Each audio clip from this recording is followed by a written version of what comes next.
As I started the show tonight, the walls are closing in on Bruce Pascoe's Dark Emu. The new book by archaeologist Keryn Walshe and anthropologist Peta Sutton have comprehensively debunked Pascoe's book, claiming it was riddled with exaggerations and littered with unsourced material. Now highly respected Indigenous author and commentator Warren Mundine has also weighed in. He joins me now from Sydney. Warren, you've branded Dark Emu a false history. You say it should be banned from classrooms. Tell us why. Yeah, well, here I am in Sydney and I've got my mask and I'm all ready to go. Look, it's a simple thing. I grew up in an Aboriginal community. We have song lines, which is our stories and our history. We have my grandparents who were born in 1890 and my father who was born in 1916. These are people who lived in the bush. In fact, my father used to, the first stage of his life, used to sleep on the ground. And that was the way they brought up. They had no stories whatsoever what Dark Emu actually raises. But when people asked me to comment on it, I said, no, I'm not commenting until I actually read the book. And I read the book, and I also was the CEO of Native Title Services, where we have to check people's Aboriginality and check that they are from that tribe which is making those native title claims. And we found no evidence whatsoever about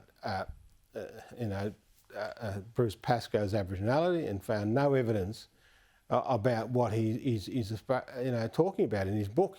Just complete exaggerations and just almost verging on the fraudulent. Now this guy's getting paid a huge amount of money. His book's going for the roof, and it's really. And I've sent a couple of tweets out to Sarah Mitchell, who's the New South Wales Education Minister, and to Gladys Berejiklian, the Premier, to get this book out of the school. It is propaganda, it is nonsense, and it is painting a false image of Aboriginal and Torres Strait Islander people in this country. Yeah, if you want good, strong Aboriginal stories in schools, let's have the right ones with integrity and veracity to back them up. So what are they saying to you? Why is the book still in schools now? We saw that motion from Mark Latham in the Parliament defeated during the week. Why don't they have the backbone to say this book doesn't stack up? Aboriginal people like you, experts like the anthropologists and archaeologists say it doesn't stack up. Why is it still there? Well, that's a good question, because, and all those people who voted against Mark Latham's motion should hang their head in shame. This is the thing about wokeness. Everyone, all the academia, even some Aboriginal academics and all that, all want to be seen as woke, and they want to be part of the group. And it's like Hans Christian Andersen's "The Emperor Has No Clothes." Everyone in the palace and everyone was saying, "Oh no, isn't it beautiful outfit? It's lovely." And it took a kid to walk up and say, "Hey, he's got no clothes on." And this is what is happening in this space, because everyone is, I've had anthropologists and I had people ring me and say, "Oh look, this stuff is just nonsense." And I said, "Well, why aren't you speaking out?" And I said, "Oh look, we're nervous about speaking out because we'd be called racist and we could actually, could jeopardise our employment." And this is how bad it is. And again, on your show, I say this to Gladys Berejiklian, and I say this to Sarah Mitchell. Get this book out of the school. It belongs in the fiction library. And I just can't believe how Melbourne University has been conned on over this whole process. They actually gave him this very flash title, the Enterprise Professor of Indigenous Agriculture.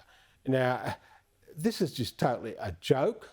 It's a fraud. And I just cannot believe that they've actually got conned and fell for this. And the funny thing is, now people are starting to talk about it, only because the two scholars who have come out and attacked the book, and Hannah McGlade, who's a human rights lawyer, is because they're from the left. And now the left is starting to, look, to me it's the facade of this whole thing is starting to crumble away, and it's about time people like the Premier of New South Wales and the Education Minister of New South Wales, as well as education ministers across this country, start getting fair dinkum and stop falling for this load of rubbish.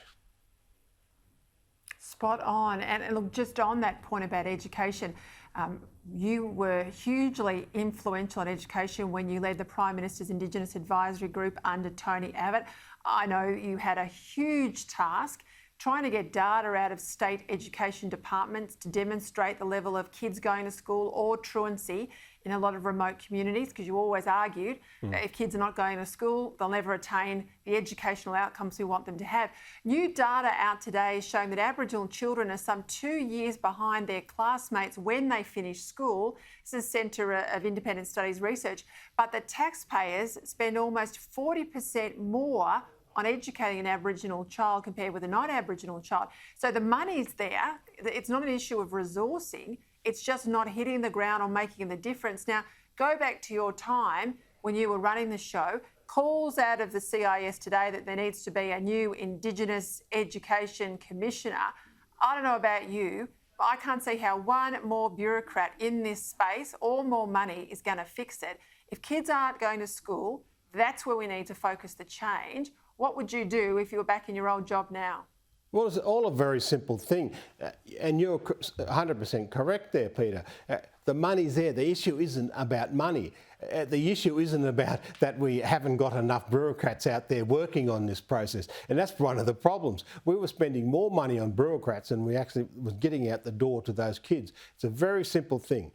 If you're in a community of 100 kids, and 50 of them turn up on Monday and 50 of them turn up on Tuesday, are they the same kids? Because we need to know, and the educational experts tell us this, that you've got to be at school at least 85 to 90% of the time. Otherwise, you start falling behind, and your education it starts falling to pieces. We know from data too that kids were starting schools well behind the rest of the population, and then by the time of year 9 and 10 they were dropping out, and the reason for that is because when you get to high school you were supposed to have a certain knowledge and a certain understanding about education and that, but these kids were just falling behind. And what I would do is get back to that. As much as I like to claim this, it was Tony Abbott's idea, and I'm sure you had a bit of influence in this, that you can't get an education if you're not going to school. Very simple, not rocket science. So we need to be able to get that data, get those kids to school, and it's not about punishment or anything like that, because once we find out who those 50 kids are on Monday and 50 kids on Tuesday and who's the kids that are not turning up at all, we can actually go and work with those families. We can go and work with those kids and help them to get to school, to get an education and have a lifetime career and a job. If they don't get an education, they're struggling from day one. And we see the statistics within the prison systems. We see the statistics within juvenile justice, and we see the statistics of people out there who have never had a job. Education is key. We need to get them to school. We need to get them to be educated.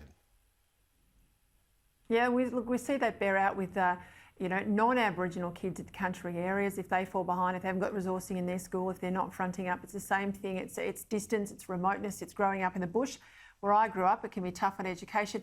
I have to say, I hope the smart brains in the Prime Minister's office listened to you just then, because that is an audition, if ever I heard one, or a reminder that you should be back in that job. I've got to ask you, on the weekend, coming up in Darwin, we're going to have the Country Liberal Party finalise the Senate ticket. This is the CLP in the NT. It'll be a showdown between Sam McMahon, who's the incumbent, she's the senator. Jacinta Price is also in the race, and someone who works for the current opposition leader up there as well. I know you're a big fan of Jacinta, as I am. Why do you think she needs to be in Canberra? Look, nothing personal, nothing against Sam McCarthy. She's a lovely person and that, but we need people in the federal parliament representing people from the Northern Territory and representing people across the board, black, white, green, pink and purple, whatever they are. And we have a person in Jacinta Price who has stood up for women, have stood up for children, and has endured incredible attacks against her, incredible racist and physical violence attacks against her. And she has stood up and she has worked hard and she keeps on going. You see the work she's doing in the Centre for Independent Studies. That last report she put out in regard to how the bush is falling behind the cities and how the gap, when they talk about the gap, she's got it all. We need her to be, and this is what I'm saying out to the country Liberal Party people up there in the Northern Territory. Australia needs her. The Northern Territory needs her to be in that parliament, to be their voice. And I tell you what, the Greens, Lydia Thorpe, all of those crazy crossbenchers would be terrified the moment she turns up. That in itself would be a reason that I would want to pre-select her this weekend. Warren Mundine, great to have you on the show as always. Thank you very much, Peter.